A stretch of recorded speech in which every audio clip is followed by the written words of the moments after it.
Hello, everyone, ladies and gentlemen. It's Katerina again here in San Diego County. It's a very fine Sunday afternoon, 2 p.m., 2:03 p.m. So how have you been, ladies? And of course, as always, when I come back, there's always good news. And just last week, we had 2 engagements again. So number 23 and number 24. Number 23 is Shaylin. So I don't know how to pronounce your name, honey. I'm sorry if I mispronounce it. You actually told me that you were engaged in May, but since I got so many emails, sometimes I just couldn't keep up. So I'm sorry about that. And another one is Stephanie. So 2 ladies got engaged this week, and last week's also 2 ladies. So, so the record still continues, about once a week engagement. So congratulations to you ladies. I hope you find what you're looking for in your future husband, in your fiancés. Hi everyone, thank you for being here. Hello Denise. Ooh. Okay. Thank you for being here. So, and another thing is we have a situation here. Houston, we have a situation. It's not really bad news because I announced that there was 1 seat left for the retreat for the early bird specials. And as soon as I announced it, it was taken today. So technically, it's no longer available, but I still have some of you inquire and then still not, some of you haven't got the money yet and all that. So I feel embarrassed. Let's just say, wait until the end of the month, which is, today is already 30th. So the end of the month is tomorrow. So just let me know when you want to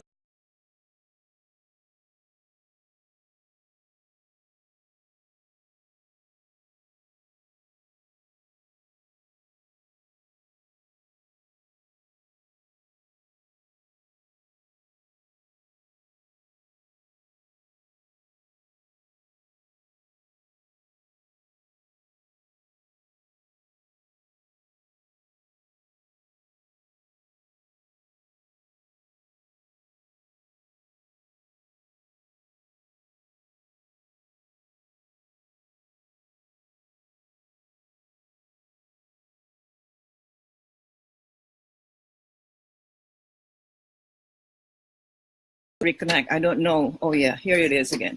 So I guess I was disconnected a little bit. So where were we? I was talking about the early bird specials. Technically, it's no longer available because after 10, I will shut down for the discounts. But since many of you are still inquiring and want to grab the last seat, so I give you a week from today to finalize logistics so you can keep the over 500 discounts and bonuses and programs. And welcome aboard to the ladies who have signed up. There has been 10 people. I'm so excited that we're gonna do this, and it's gonna be a blast. And you're gonna learn so much, and I can help you so much better, face to face, over a glass of wine, as always. So many of you have some stubborn issues that keep recurring, and you don't know how to deal with it because your mind has bumped into this brick wall and you cannot move anymore. You are trapped, you're stuck. So hopefully during the retreat, I will be able to give you a very powerful alternative perspective on why you are stuck. The state of being stuck is the same as the state of being unconscious. So I posted today on my Facebook page about what is it to be unconscious. So I will just read what I wrote earlier. A lot of times these kind of insights just kind of like pop up out of nowhere for me. and I have to put it in writing. And Facebook is kind of like my journal for the insights I have, so I don't lose it. So what does being unconscious really mean?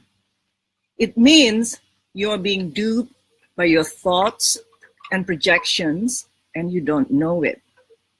That's what a dreaming mind is. The dreaming mind lusts after, desires, clings, chases, and violently resists. You are under the hypnosis of the strongest drug ever known to humanity, the mind. You are governed by unconscious impulses, and no wonder your life hops from one dark drama-filled episode to the next. By bringing awareness to these ripples in your consciousness, you claim the crown to the mind, which means you are master or king to the mind instead of a slave. Now, you want to check with your own life to know whether or not you are conscious or unconscious. If your life is a string of hardship and frustration, one after another, it's a sign of you being unconscious. You are sleepwalking through life and a helpless pawn to externalities, meaning your locus of control is external, not internal. Empowered people, conscious people have an internal locus of control. So they have mastered the capacity for conscious choice of responding of external events. So they have a wider repertoire of response than most people. So if you are stuck in the same habit of reacting or overreacting on certain external events or externalities, then that is a sign that you are unconscious. You are governed by the dark impulses. Parts of you have denied and repressed. So you're not yet well-rounded. You're not yet wholesome, or you are probably still walking on the path toward wholeness. Being whole doesn't mean that you will become a superman or superwoman either. It's not about that. Being whole simply means that you are just so grounded, so equanimous.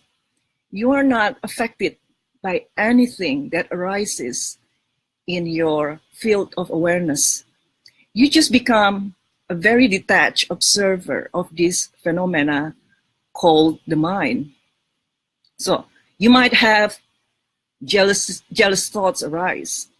You might even have judgmental or angry or resentful thoughts arise. But the pure awareness that you are isn't bothered by it, isn't swayed by it. The pure awareness that you are just makes note of it and let go. So you don't identify. A lot of us, when we are under attack of certain emotions or certain feelings or certain reactions, inner reactions upon reading something or seeing something, we often feel really bad. So first we feel bad that we are feeling jealous, for example. Now, we feel even worse because we are judging ourselves for being jealous. So this is what you can do next time. Say you're reading something and judgmental thought arises, right? And you have an emotional reaction through judgmental thoughts. That is a given. Someone who is aware, they will feel a certain discomfort in their bodies, like, a certain maybe knot in their chest or resistance somewhere in their belly to tell them that they are thinking of certain thoughts. So those thoughts usually are the I thoughts. The I thoughts, what characterizes the I thought is separation. Like when you're judging someone, you are making a mental note, or you are taking a mental position to distance yourself from the person or the people you judge. That's what being judgmental is.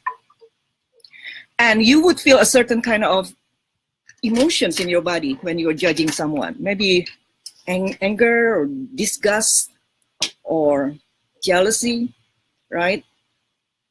Any feelings that causes your body to give a certain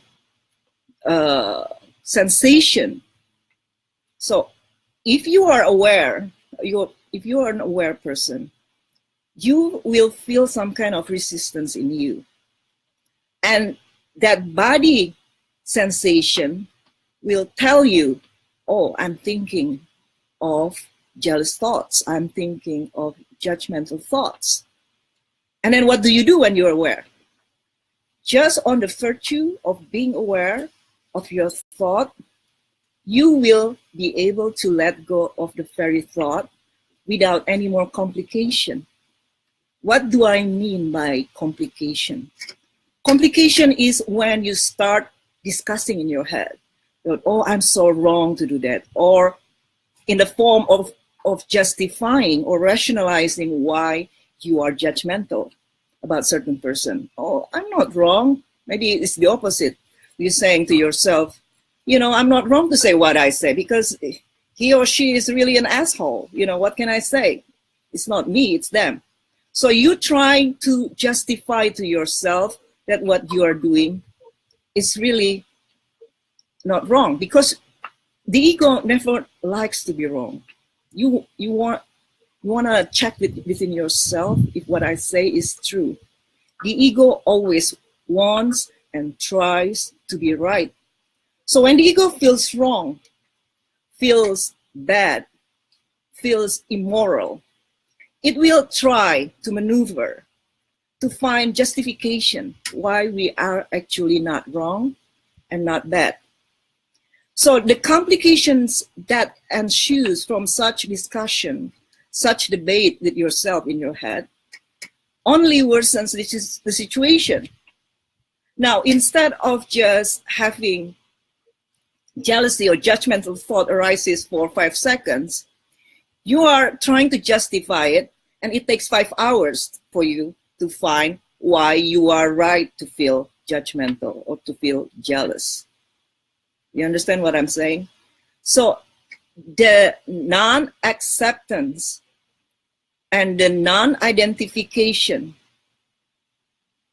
the non-acceptance and the identification to every single thought is why you are spending so much mental energy just on things that doesn't contribute to your happiness. And do you understand now why you are suffering? Do you understand why you are depressed? That is why. Because you and your thoughts are one and the same. You don't know who you are. In other words, you are unconscious. So unconscious people sleepwalk through their lives, bumping into one hurdle to the next, one heartbreaking episode to the next. They are at the mercy of externalities. That is what I mean by your locus of control is external instead of internal, because you are duped by the mind. You think the mind is real. You think the mind is you. But someone who is conscious, they take a step or two back behind their thoughts. They even take a step or two back behind their own breathing. So when they're aware of their breathing, they're They are actually the person that witnesses all these phenomena, either breathing or talking or thinking.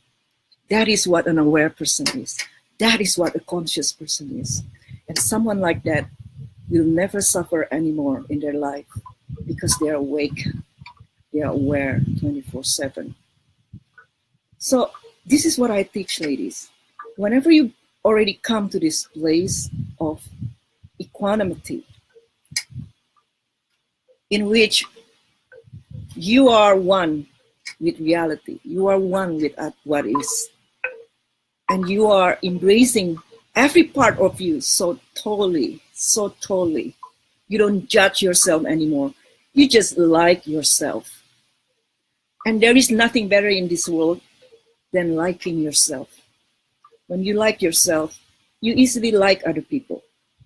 And when you don't like yourself, it's very hard for you to like other people. You will project a lot of things that you don't like about yourself onto people. That is what shadow projection is. And that is the nature of the mind. The mind broadcasts and projects. So, someone who is conscious no longer has a projector. The projector is broken, and the inner critic is dead. What's left is just pure awareness or pure consciousness. Yeah, we understand and we realize, we see our own judgmental thoughts. And I'm telling you, I still have judgmental thoughts all the time. For example, when I read People magazines, reading all these celebrities, I know my own mental chatter about so and so and so and so, and I'm giving running commentary about this person or that person, or how fake they are and this and that. Every one of us does that. The difference is I'm just like watching that inner reaction in a very detached way. I don't judge. I don't condemn. I don't agree or disagree. I'm just aware of my own inner reaction. And it creates a foray for you to really understand the process within yourself that creates this concept we call the self or the ego. So you let judgmental thoughts arise, sometimes even jealousy thoughts, angry thoughts, resentment thoughts. But all the time, you know, you are not those thoughts. You are not lost in the content of your thoughts. When you have come to that place of being able to just witness without judgment and without comparison, without justification, you have arrived. That means you are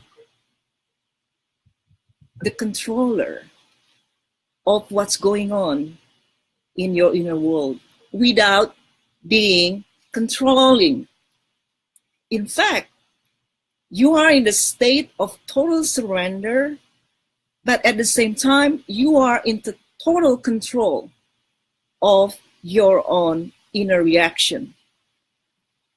And in the process, you are also in the total control of your outer reaction, meaning you have the power not to react on everything that bothers you. You just watch and let that go. Let that go. So you're always in the state of letting go, moment to moment. Nothing sticks. You are like a Teflon. When nothing sticks anymore, you are empty inside. You're walking through life so effortless, so in total control of yourself without trying to control, without trying to assert control, because control is an illusion. In fact, you go through life taking your hands off the steering wheel. You are now simply the instrument of the universe. So the universe speaks through you. the universe express itself through you. And this is the highest kind of intelligence there is. So intelligence is not about memorizing knowledge that we have learned from our conditioning, from our culture, or from the people before us, right? Of course, we learn a lot through other people too. You know, I learned so much about what I know today intuitively through Buddhist theories, for example. But to know intuitively, to know with your whole being, and to know intellectually through route of memorization are totally two different things. Totally different things. You can parrot what Jesus says, what Rumi says, or what Buddha says. But if you haven't experienced what they say yourself firsthand, those are mere dogmas and theories. They're not gonna get you anywhere. It's just knowledge. And the more you accumulate knowledge, the less free you become. So what you want to do is to have a dead inner critic and to have a broken projector. So you become a blank slate every breath you take. You empty the content of your consciousness moment to moment. That's how empty you are. So you just face reality head on. That is what direct perception is. It's no longer swayed by opinions, other people's opinions that we take as ours, right? Or by experiences of the past that were framed into these memories, or our religious or cultural upbringing. So as long as we are still attached to those things, we are not free. We are still in bondage. We cannot explore what reality is, what the truth is, until you free yourself from all those bondages. So that is bottom line, what I'm going to reveal in the retreat. It's 16 hours of lessons on expanding yourself, or on expansion of your awareness. I will teach you total surrender. So how can you be in control when you let go of control? That is a paradox, isn't it? And I always said that life is so full of paradoxes. That is what makes it so beautiful, isn't it? So, ladies, come to the retreat. And I'm telling you, you will not regret it in any way. You'll come home a new person with a new brain, with more skill, with more skillful knowledge of how to think or how to use the mind. So the mind no longer governs you. Now you become the governor or the government of the mind. The mind is your slave. Right now, you are a slave to the mind. How do I know? Because you are still experiencing a lot of inner conflicts, a lot of resistance, a lot of anguish, suffering, victim mentality, all kinds of obsessive emotions. If you go through life still going through or experiencing obsessive emotions that you don't know how to resolve, come to the retreat and I'll wake you up. Well, at least I'll do my best, okay? So now let's go to the questions, ladies. If you have questions, just list it there so I can read it. Let's see, there's so many questions here. This is from Adriana. how to completely surrender to the unknown. Yeah, that's what I've been talking about, how to completely surrender. It's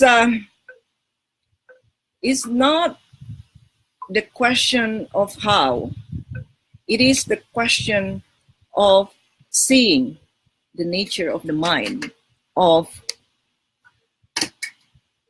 seeing what makes the self, what creates the ego. So it's just a long story. I cannot just condense. I already tried the first half hour. So Adriana, if you want to know more, please come to the retreat, and I will still give you the early bird specials. Okay. So this is Marnie. Marnie saying, ask about the same kind of question, more teachings on that there is nothing to do. My inclination is always to hunt, to go for things. It obviously isn't working for me. So whenever you feel, as I said, resistance within you, a kind of discomfort, it's a sign that you are trying to control. It's a sign that you are clinging to something because you believe that something will make you happy. And that belief is what delusion is. Because there is nothing outside of yourself that can make you happy. And of course you would say, right, oh, easy for you to say, Kat, like you live in a nice home, have a nice job, a beautiful dog, a handsome boyfriend. Well, I'm telling you, I've come to have all those things because I am lazy in a way that I'm not trying to control. I'm not chasing anything. I don't have any ambition. Again, another paradox. I just be. So even when I'm doing something, it's out of choiceless awareness, which is just be. What is choiceless awareness? Choiceless awareness is pretty much like animals. Like animals will do things without mulling about it, without premeditate on it, right? Without premeditating on it. They just do it out of instinct, out of necessity. So when they're hungry, they eat. They don't think like, what should I eat? Maybe I should barbecue instead of hunting today, or they don't do that sort of thing. So they just do what feels inevitable moment to moment. So when they're hungry, they're gonna have to hunt, right?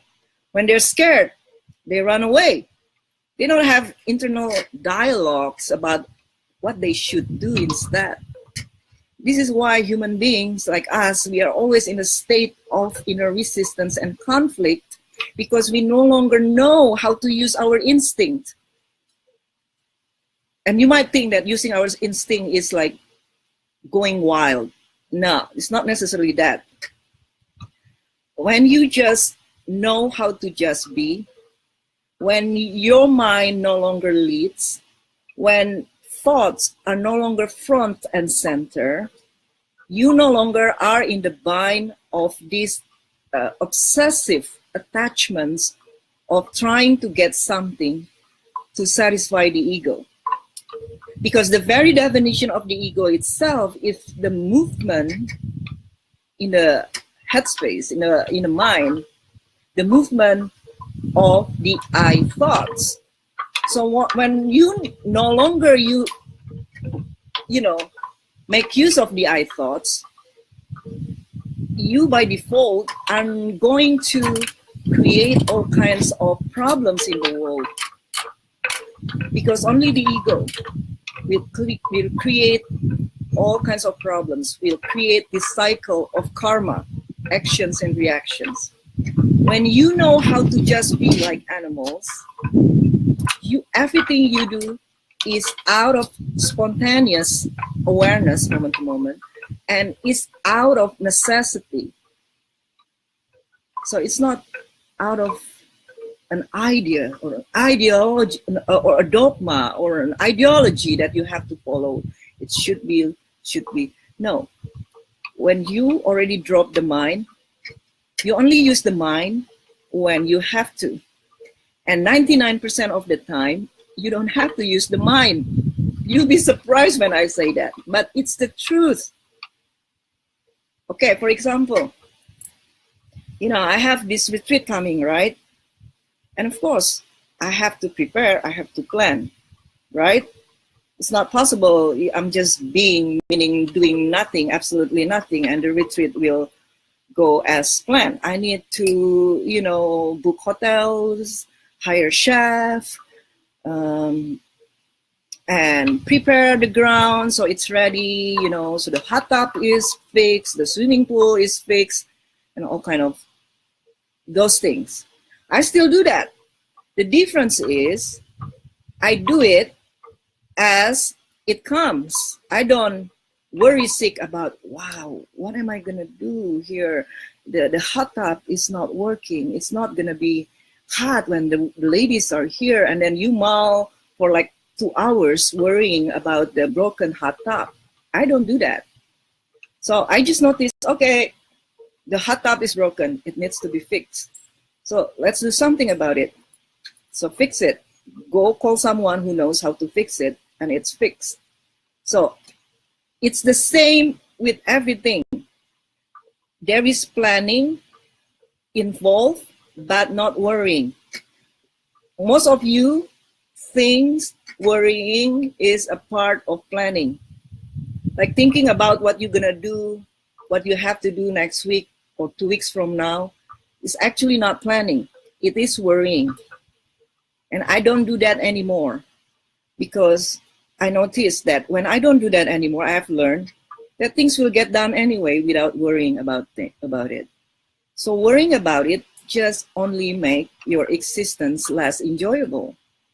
So this is why a lot of you get so, for example, lethargic, like very exhausted, very stressed, or very tired, very depressed, because you entertain everything that needs to be done in your head that's not being done, and you feel so lousy. This is why a lot of generic advice on how to succeed. Oh, you have to make a list of your goals. List the goals every morning, read them. Hell no, I don't do that sort of thing. Who cares? Just do what comes up to mind, moment to moment. That's what you do. And it's so much easier that way because it's so obvious anyway what you need to do without even thinking about it. It's gonna just stare at your face. This is what you need to do. Hey, it's a broken lamp. That's what you need to do. But you have to think about it. You see? So 99% of the time, a lot of your thinking, your thoughts are really useless. They don't contribute to anything. So that is the key of not to do anything, in the realization that all these years, a lot of mental energies that you have spent on worrying, on setting goals, right? It never amounts to anything. So if it doesn't,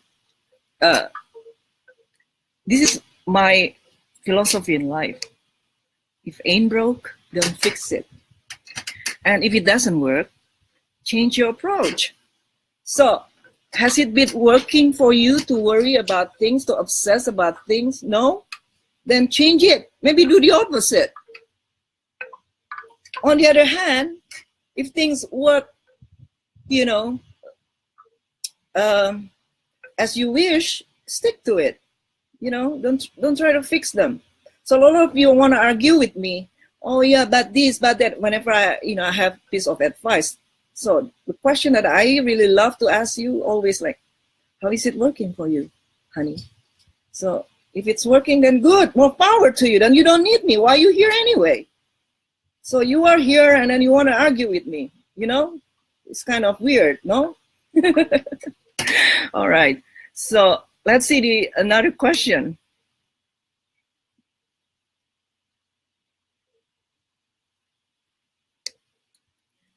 This is from Sadika. How do you know when you are dating as a high-value woman? Sometimes when my dates call me at night, I feel like it's too late to talk, so I don't answer the phone. I never tell them this though. I just text them and say I'm about to go to sleep. I don't want them to feel as though I'm playing games. How do you know you're dating as a high-value woman, and how you feel about yourself when you're dating? When you always feel restless, in doubt of yourself, questioning yourself, then maybe you're not dating as a high-value woman. So, but then again, it varies from person to person. You know what I'm saying? So whatever works for you, show, and you're in full acceptance of yourself, it shows that you are of a high-value woman. How it manifests might not be the same from person to person. So it's not about strategy, it's not about right or wrong, it's about how you feel about yourself, always, at all time, moment to moment. So if you're not feeling good about yourself, you are very judgmental of yourself, then there's a sign you're not an awake person yet. You are unconscious. Okay? Sadika, where are you, honey? Come to the retreat, please. I really would like to meet you, because I understand you've got a lot of these issues going on. You know, you are so much in your head. So just PM me, please. Okay.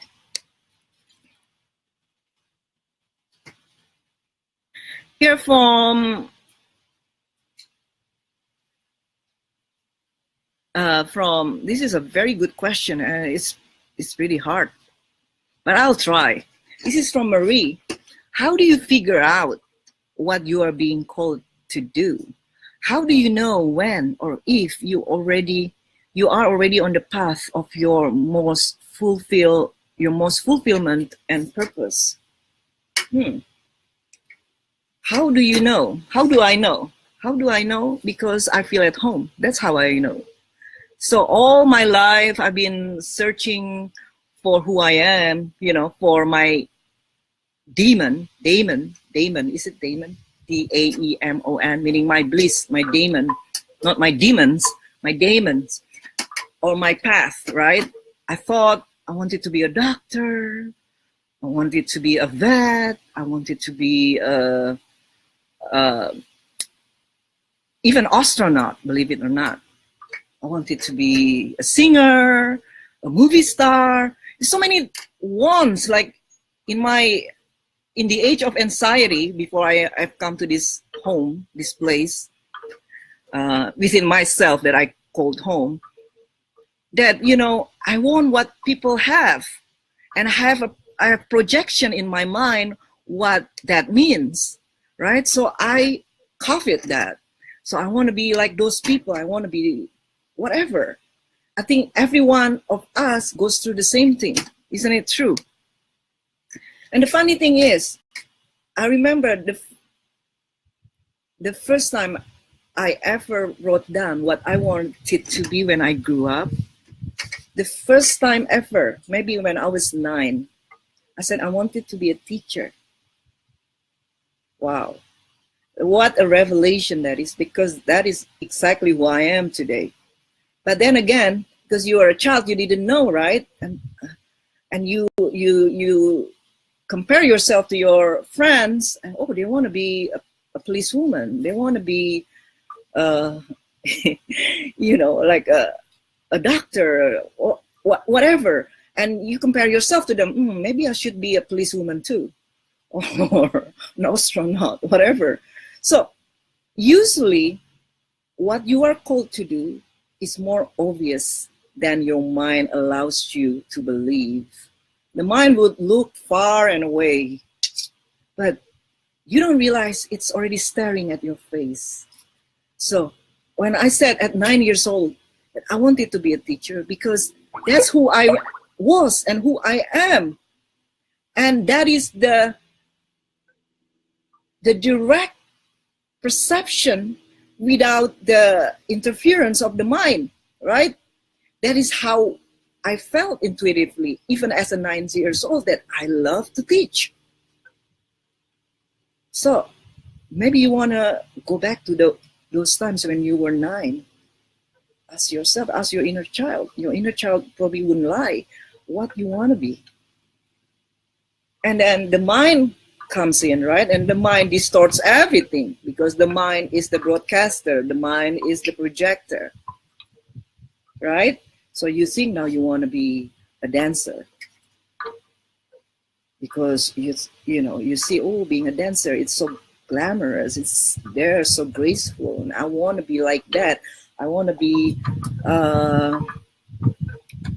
like adored by people like those dancers or those singers or movie stars or whatever it is. The mind will distort who you are. That is why when you are still on the mind level, you are going to be bound in self-deception, one after another. Okay? So what is your call? What is your daemon? What is your bliss? What is your path? Is who you already are right here, right now. Ask yourself, look at yourself, look at your own life. Where are you today? That's who you are. Yeah, maybe you're not as successful as you would like to be, but the essence of who you are, it's already there, staring at your face. Now you just want to shut the mind. Let your intuition speaks for you. Does that make sense, Marie? Okay.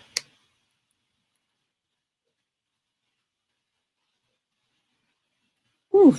Let's see, other questions. This is a good question from Julie. When you tell ladies to do the inner work, let go and let things just be, how come a dullness sets in and a desire for that man that had you consume almost feels like a death has happened and the passion fades? At this point, what's the driving force to continue with the man if you no longer need him to fulfill any part? Why? Because the relationship is easy and functional. That's how I feel about Joey. It's not like passion. You know, I love him, obviously. You know, we have a great relationship. We are very bonded. And that is the reason why we are still in the relationship and we're going to continue to be in the relationship. Who says that you need like this red hot passion to have a relationship, to have an enjoyable relationship? That is the assumption of the ego. The ego will always try to make sense of things it doesn't have any experience of. And these things, you know, you have to experience it yourself for you to really get what I say. Yeah, intellectually, you kind of understand it, but until you see it firsthand, you experience it firsthand, it is just whatever the ego comes up with, it's just a speculation.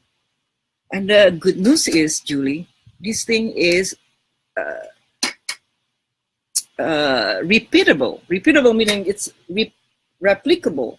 You can replicate what I have done and will bring you to the same results. Though the manifestation of the results itself could be different from one person to the next, right? Because people are different. People are unique expressions of consciousness. But the inner peace that goes with it is the same. So you can be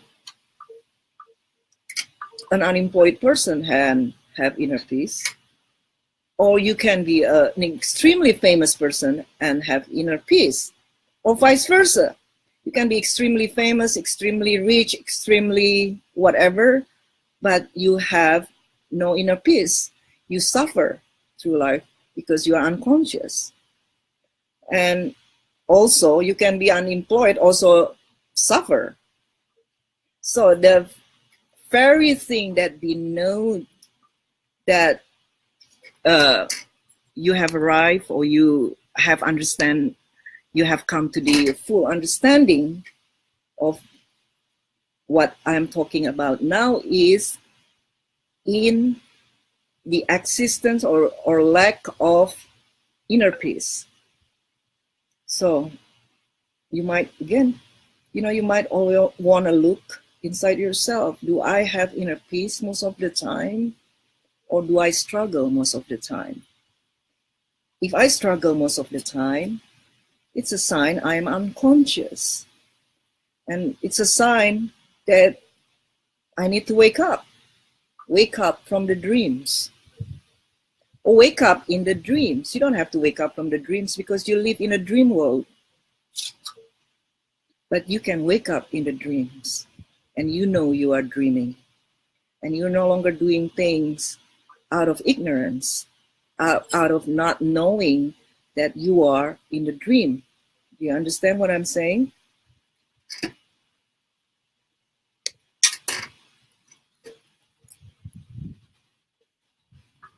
So a lot of people maybe like you think that, if you don't have desire anymore, if you don't have this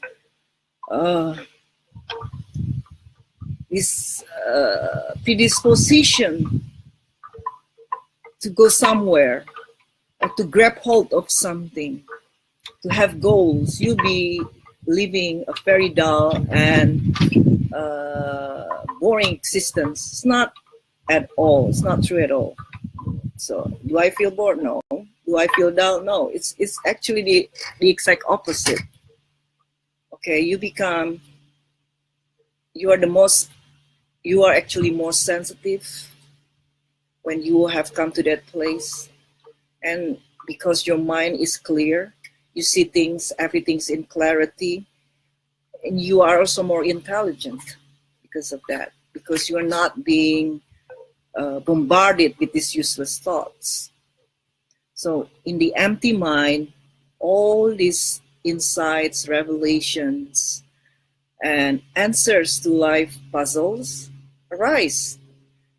They're not arising, they don't arise when you are so deep in obsessive thoughts, in worrying, in attachments, in the feeling of not good enough, in the feeling that I'm not home yet and I want to go there, I need to go there, otherwise I'll be restless. Do you understand what I'm saying, Julie? So let's go. This is from Maddie. Is monogamy the natural state for evolved people? I would say the more evolved, in a sense that the less you are attached to the ego, the less sex you want and need. And I know that for a fact for myself.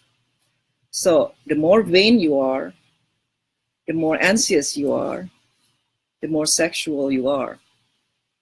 So if right now all you think about is just sex, that is the state of mind of someone who is still under the illusion of this glittery world, that the world is the place for you to find satisfactions, fulfillment, and happiness. And the world consists, of course, lots of it is sex. And mind you, I'm a very sex positive person, right? I don't condemn you if you want to have sex with whoever, because if it's there, if it's where you are right now, that's what you're going to embrace. I don't tell you to repress or suppress, because repression always going to just bury those things underground, and then they will manifest in this sort of hidden power, unconscious impulses, because they are repressed and they are not allowed its full expression. So what I'm talking about is a state of not being attached to sex as something that comes naturally. So, for example, sages, a lot of them are celibate, right? Jesus, the Buddha, they're celibate. They're not against sex necessarily, They are no longer sexual because the mind doesn't go that way anymore. Okay, all this sexual energy has been channeled into the opening of the third eye, or going to a higher level, which is consciousness.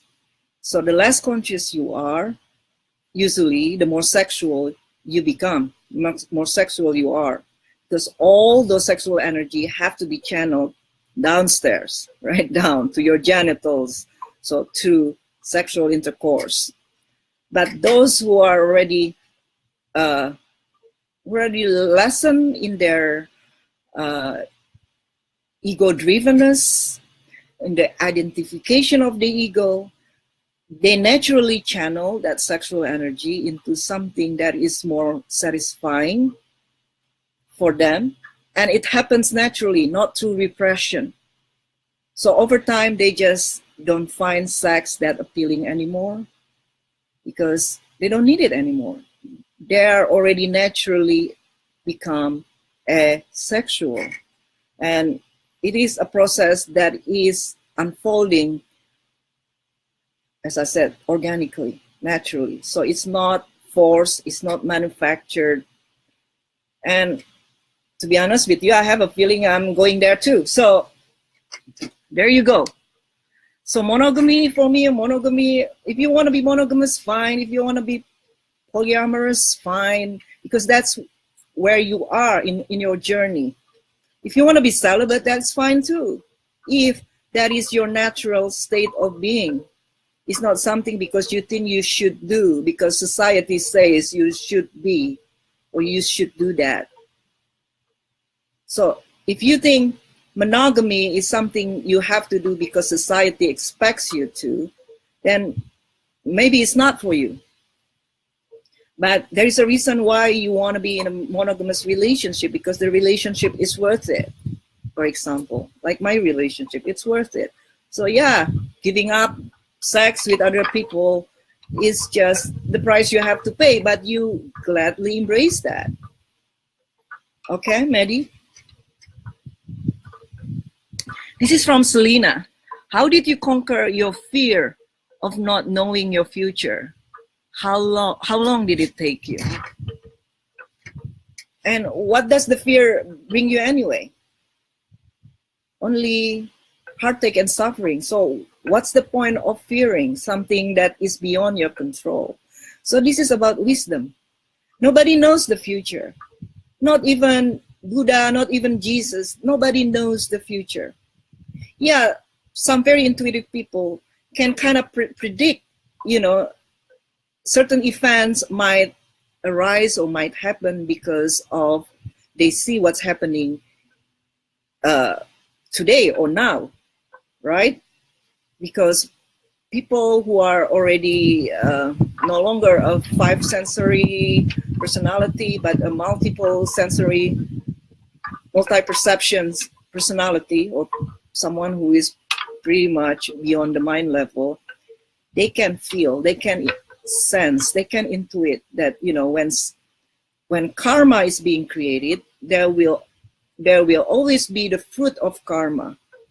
And karma is created through intentions, through unconscious intentions. And again, go back to being unconscious. Unconscious meaning you're not aware of who you are. So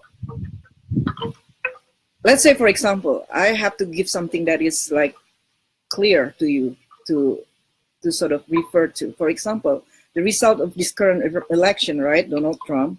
And I know a lot of you, most of you perhaps, who are following me are so like bent out of shape over Donald Trump. You think he is like the most horrible thing that ever happened to your life. Someone who could see beyond the mind, the right and wrong, good and bad, could see why Donald Trump won. He is just a response of what was going on before him becoming president, right? It's the same with Obama. Obama won because it was a reaction of something else that happened before his election. So maybe they can predict that way, but not necessarily predict in a certain way. Oh, you're going to be hit by a truck next week, stuff like that. No. So if you cannot predict the future, why do you even think about it? Why do you even try to make sense things that are beyond your control? What does it do to you? You are only now spending time on useless stuff like fearing of getting hit by a truck, right? So instead of fearing because you don't have control of the future, be curious instead. Be excited about what is unfolding day to day. Be like a 5-year-old. Every day, 5-year-old kids, you know, they wake up, it's always happy. It's always ready to explore and to learn new things. And over time, that capacity to see the day in a novel eyes like that is dissipating through conditioning of society. So we become more and more conditioned and less free. We become more jaded and we accumulate a lot of knowledge and we become so rigid in the process. Now all of a sudden we are so dogmatic. We have a certain belief system, for example, whether or not it's supported by facts or by science or by reality. That's what a dogmatic person is, right? So be like a child. A child doesn't know what the day will bring, but one thing they know, they are ready to explore and have fun. And they know most of the time they will have fun. So that kind of childlike innocence and childlike wonderment is what's missing in a lot of people's lives. So you want to probably go back to that. You want to reintroduce that to yourself. And again, a person who is empty inside have that kind of innocence because they don't usually prejudge. Unless sometimes we need to prejudge because something is at stake, for example, like our safety, then yeah. So it all comes out of necessity, not out of rules and norms and how things should be. Okay, Selena, does it make sense? This is from Josephine. Wow, many similar stories, similar questions from you. How you let go of, for example, what you fear, how you let go of when you fear that the most. What do you mean by this? Also, how to let go of insecurities, maybe when so much has happened to you. Josephine, it all comes with growth. It all comes from wisdom. So please come to the retreat. It's a long story, honey, but you pretty much has touched the basic in the beginning and also to answering the questions before you, right? So you will let go when you understand, when you see the folly of clinging to something, to anything. It robs you from your peace of mind. It makes you jittery, restless, unhappy. So when you know a coal is burning, how do you let go? It's obvious, isn't it? You just let go because it hurts, it burns. You just let go. You just stay away from it. So you just stay away from thoughts, no more entertaining fearful thoughts. That's what to let go is. Okay, Josephine? This is from Eka. Eka is from my home country, Indonesia. She's a very smart girl too. Listen, this is her question. Hi, Kat. we knew that you were from a third world country, then moving to a first world country and being able to thrive there. I also have the same situation coming from and living in a third world country, Indonesia, and I want to move to the first world country for a better life and everything, and being very successful too there. What's your advice and suggestion regarding this? What, where, how to start? Thanks before. This is, I think my nature has always been very adventurous and very spontaneous. So even before my awakening, I was always a very positive person in a lot of ways, many ways, very positive. Yeah, stubborn, of course. But I was positive and I was always happy. As long as I got my freedom, I would adjust to everything. I was very flexible. The only thing that made me thrive is freedom. I left my country because for freedom, basically. I didn't feel that the traditional society really fit with my level of awareness, of consciousness. Even though at that time I was still, unconscious, but in general, at least I was a modern or postmodern person, so I had different ideas of reality than most people that were there, who are mostly traditional, right? So I don't want to be ruled by traditional people, just to be honest with you. Why would I want to be ruled by traditional people? It's not who I am. So I want my freedom. And to me, I see the West as the representation of freedom and liberal ideas. Yeah, I was a liberal too back then, of course. Otherwise, I wouldn't live. I wouldn't have left, right? So I've been those stages like everyone else. So for me, I had no baggage. I wasn't in a relationship. I was basically trying to go away from my relationship at that time. And the only thing that, I had attachment for was probably my parents. But at the same time, even as I was growing up, I was always very independent. My parents set me free 100%. So you'll be surprised that even though my parents and I are very close, we rarely talk. Like, for example, I only talk to my mom when I go home or when I see her, like every few months these days, because I take them a lot to a lot of trips.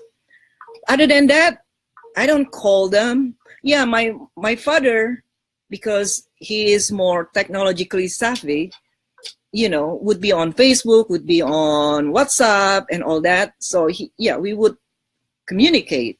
But with my mother, because she's not online, she doesn't even care about smartphone. So for the most part, I don't talk to my mom. So I only talk to my mom when we see each other. So we are close, but not that close.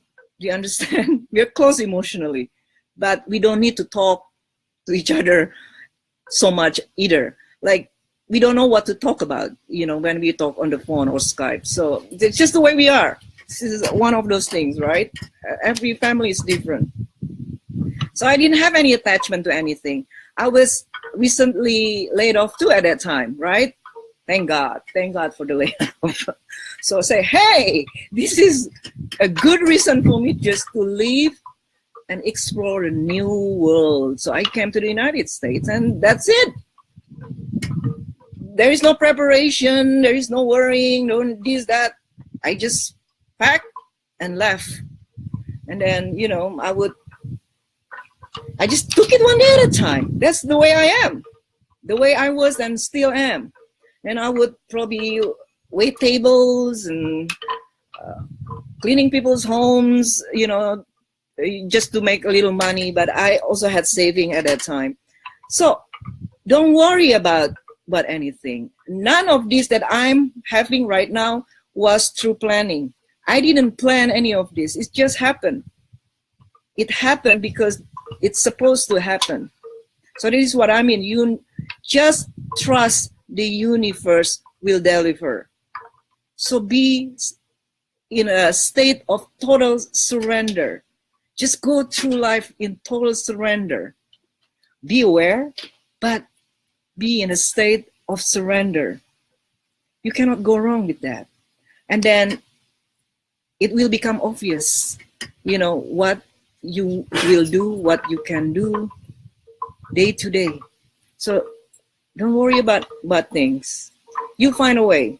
So get a tourist visa, come to the United States, stay here for 6 months and explore. That's what I did. And I had a blast doing it. I had a total blast. Yeah, I had not much money, but I had freedom. And freedom is the highest currency. You know, that's all you need.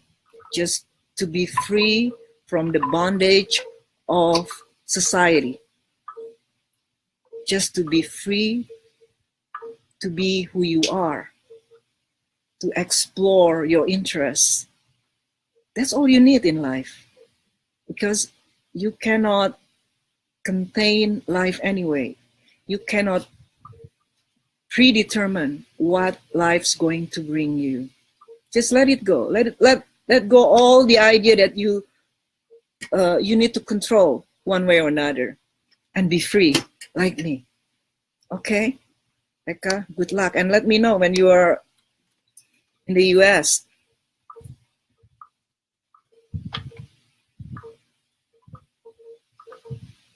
Okay, this is from Renee. My partner keeps in contact with his ex. I don't believe he is in love with her. I believe he is in love with me, yet he continues to. Should I accept this friendship or walk away? Ask yourself, if you believe he is in love with you and only you, why does it matter who he speaks to? Why do you want to control? What's the intention of that wanting to control? And it will give you clarity to say, oh yeah, I want to control because how dare he? Yeah, just the ego wants to feel special, but you already believe he's in love with you. You're already special. Okay, why do you need external validation to tell you that you're special? So, trust his judgment.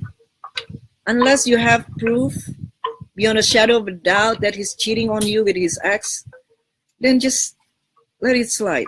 What's the problem anyway? So they're just talking. Okay? Sometimes my ex still say hello and this and that. Yeah, I say, just be nice, say hi. So if you don't have any intention to cheat, like I don't, why do you care? So if you trust yourself and you trust him, it doesn't matter, really. Okay?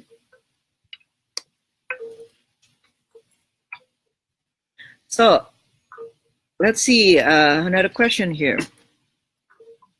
This is from Nana. If I lean back, he feels it as rejection or sort of. And if I lean forward, he feels it like pressure. Is it normal that he feels leaning back as rejection or disinterest? I'll keep leaning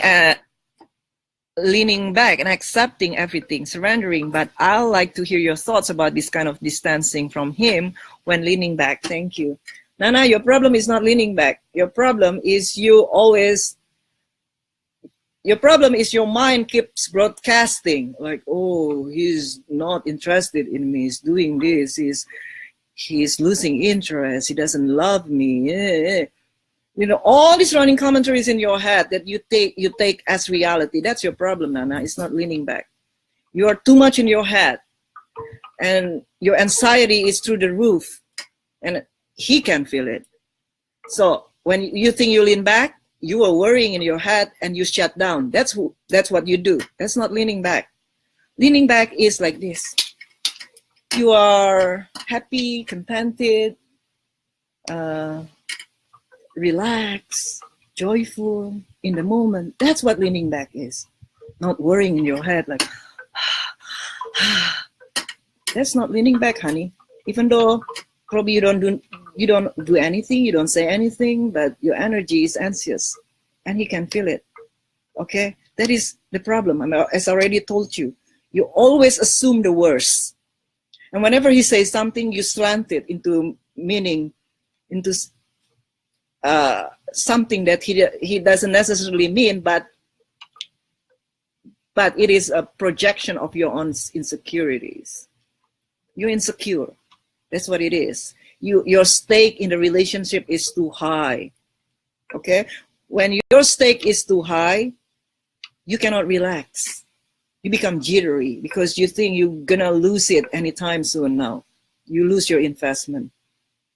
So that is also a sign you are unconscious. You are in the bind of these useless thoughts. So if you can sign up for Journey Inward, Nana, I have plans. I understand you say, you don't have enough money, but you find a way. When you know that you need help, you find a way. Okay? And I do think you need help, and I can help you. All right. So this is from Celine. How to have a rotation while living in a society that damns a woman dating multiple men. Which society is this, Celine? Where are you? Depends. If you are in England, for example, or UK, I know a lot of British women say the same thing. Oh, we don't do that here. We just want date one guy at a time, one person at a time. Or you're in Europe. Hey, you're in a liberal society. Do whatever you wish. Come on.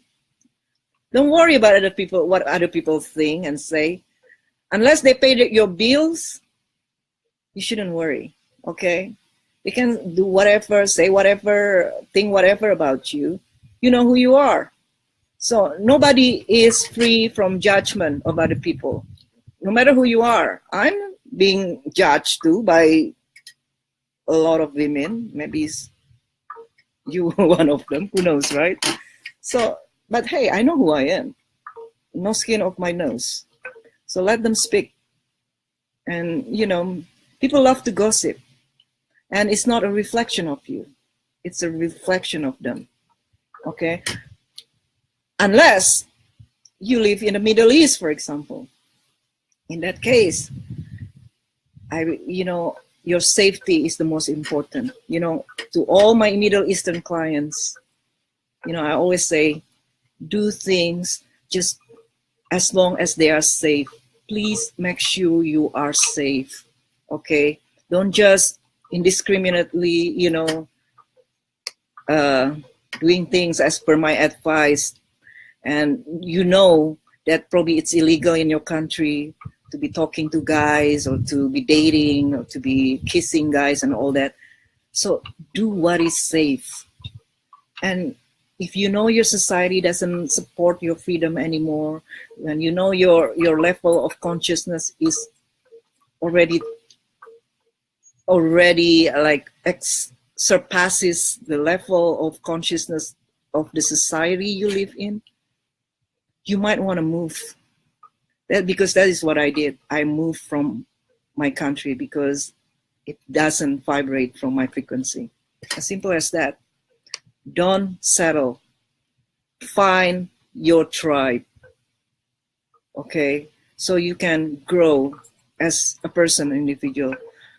And I understand not everyone can do that. And I empathize with that. The fact that, a lot of you are stuck in a very, very traditional, very tribal societies. You cannot live. But just be aware. Be safe. Okay? That's all I can say. This is from Villa. Villa say, how do you resist the urge to lean forward when your thoughts are constantly on him? And you want to be more than just friend with benefits with him. I know the logic, but cannot seem to get right in practices. That's why you need rotation. And I know even with rotation, your thoughts are going still to be attached to him until you find a guy or two that you equally like as much as you like your EUM, yeah, then you understand why you need rotation. Okay, so unfortunately, it's very hard to just say rotate with friends and, you know, talk to your girlfriends, go out with friends. No, it helps, but it's not quite the same as liking other guys. If you like more than one guy, you know, you are less invested in either one of them. Okay, like for example, now we have a very, very cute dog, the Freckles. Like she's our only dog, and all our attention goes to her every day. Like she's like the center of our universe. My God, we are so obsessed with this dog. Now, if you have 7 or 8 dogs like his former parents, they don't have as much attachment. That's why they let her go pretty easily, because they have 7 other dogs to, you know, they have invested emotionally. So it's not as much of a loss to them, right? But for us, if we have to give up Freckles right now, it will be such a loss because she's the only one. You know what I'm saying? So the same with guys. If you're still in the state of casual dating, this is your chance just to spread out your psychic energy so you don't get invested in any particular dog, any particular guy. Okay? All right, let's see a new question here.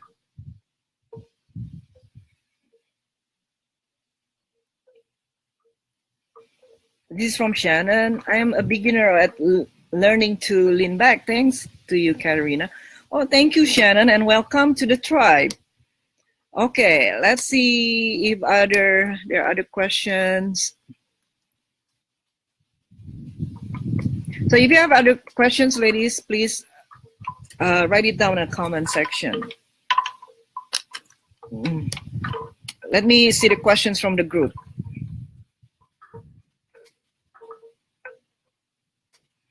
This is from Merv. Thank you for doing video again. It's really helpful. I want to ask how to be seductive and make him come to me if all he does is keep on texting, fantasizing, getting emotional, and even needy, etc., but doesn't overcome his laziness and tries to spend more time with me. If he doesn't ask you out because he doesn't want to, so stop thinking that you can make him to. He doesn't ask you out as much as you want because he has a rotation too. He has to juggle many different women. That's why he doesn't have as much time. So instead of worrying how to make him do this, how to make him do that, what about just how to build a solid rotation?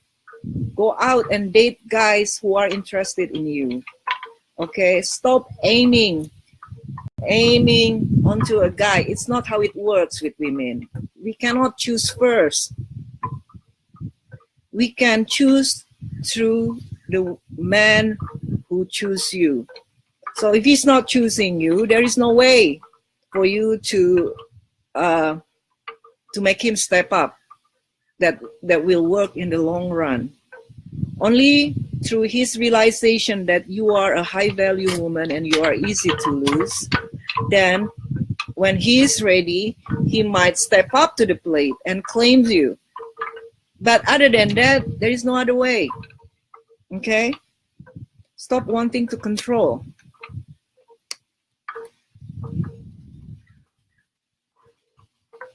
Oh.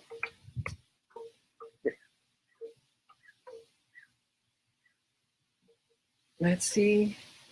Any other question, ladies?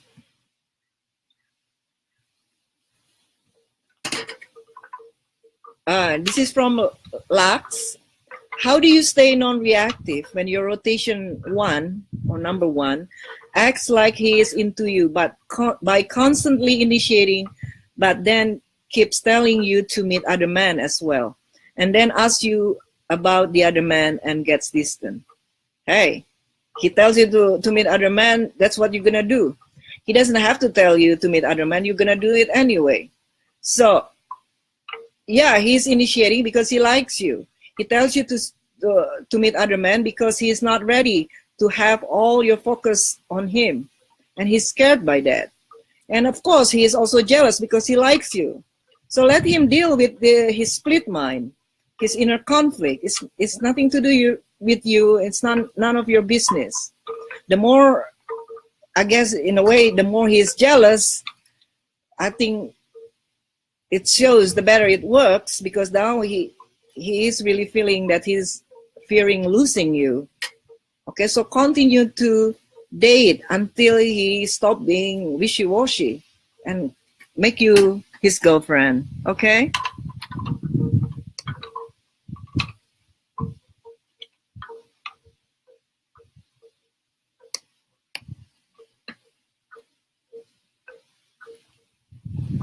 All right, let's see. This is from Mathilda. What do you tell men you are dating when they ask details about your sex life? Are you sleeping with anybody else? In my case, they want to be exclusive, but are not ready for exclusivity. They are stepping up, and I don't want to discourage them. Now, I would advise you to reveal your sex life. Keep your sex life to yourself. Don't tell them, oh, I used to have a gangbang in college. No. Men they can be turned on by it, but they can be turned off too. So keep it to yourself. Nobody needs to know your sex life. And he's not a boyfriend, so why, what does he care? So when he asks you, are you sleeping with anybody else? You would say, a lady doesn't kiss and tell. Or probably just ask him back the question, are you? Or you can say no, whatever. Okay, so keep it to yourself. You get the gist.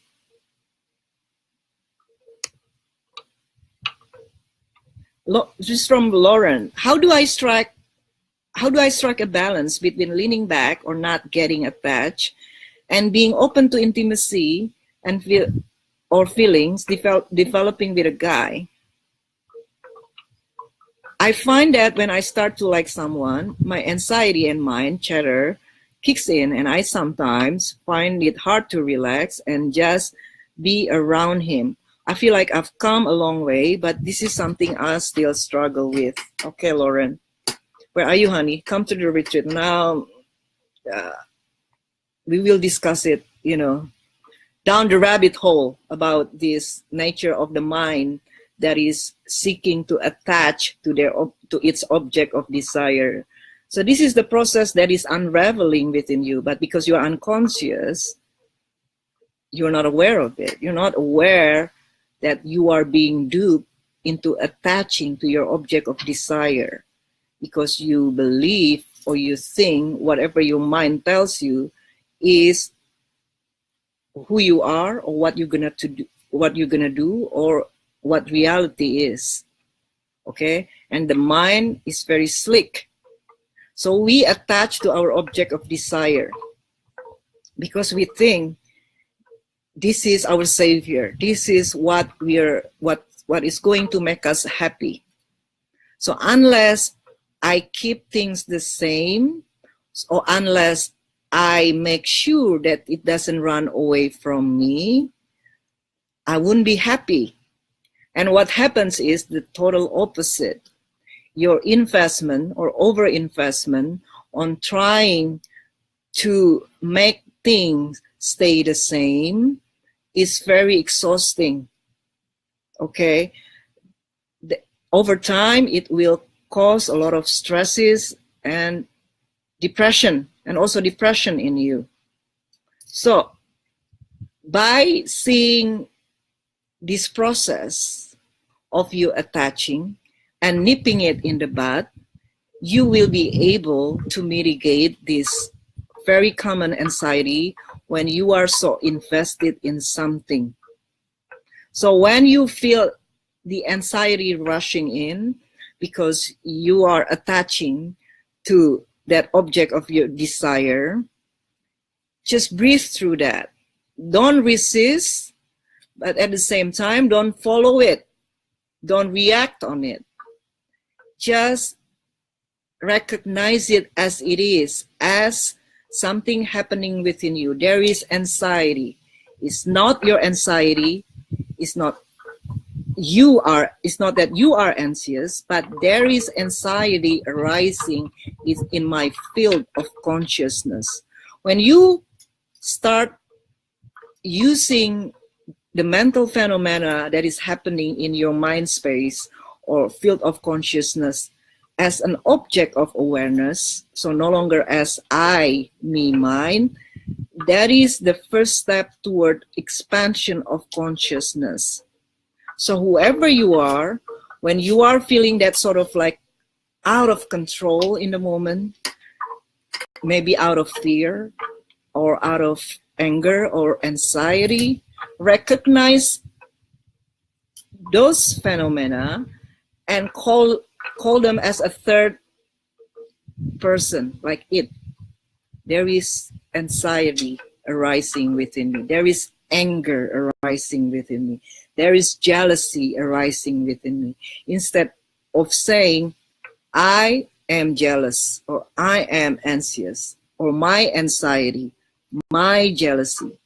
The use of I, me, mines are why you are lost in the identification, because those things are actually very impersonal. Those things are not you. Okay, so when you start seeing the mind as something impersonal, you will begin to be able to let go of all these complications that the mind brings. You understand, Lauren? Yeah. Again, this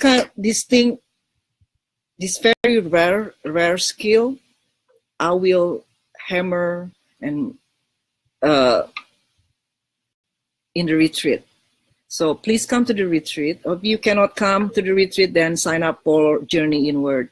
It's so worth it. It works better and faster than therapy. And the thing is, you can always listen over and over of the same classes and gain different insights every time.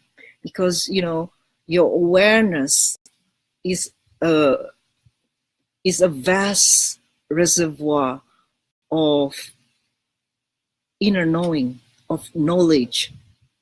You just have to know how to tap into it.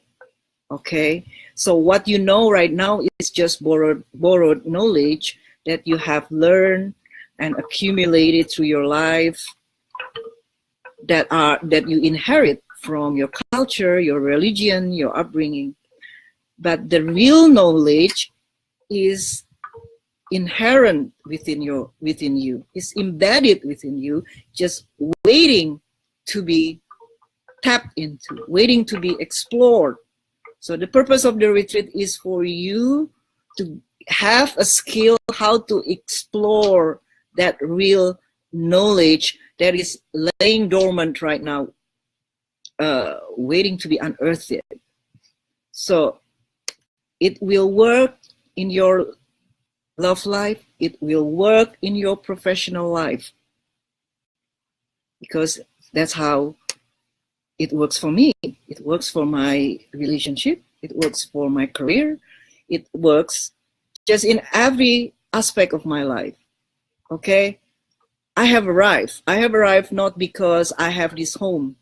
I have arrived because I feel home inside, within myself. I no longer seek anything. I am now just in the state of total surrender, and I let the universe take me wherever it takes me. I have no plan. I have no knowledge what the future brings, but I know that I will be all right no matter what, one way or another. That's all I know. Okay, ladies, thank you so much for making the time again to attend this live video. And I'll see you again probably a week from now. And for sure, there will be, new engagement news, right? So stay wonderful, stay grounded. And when you feel restless, visit my page or visit my blog on my website and just search for articles that you need. Okay, everyone, thank you so much for being here. Bye-bye.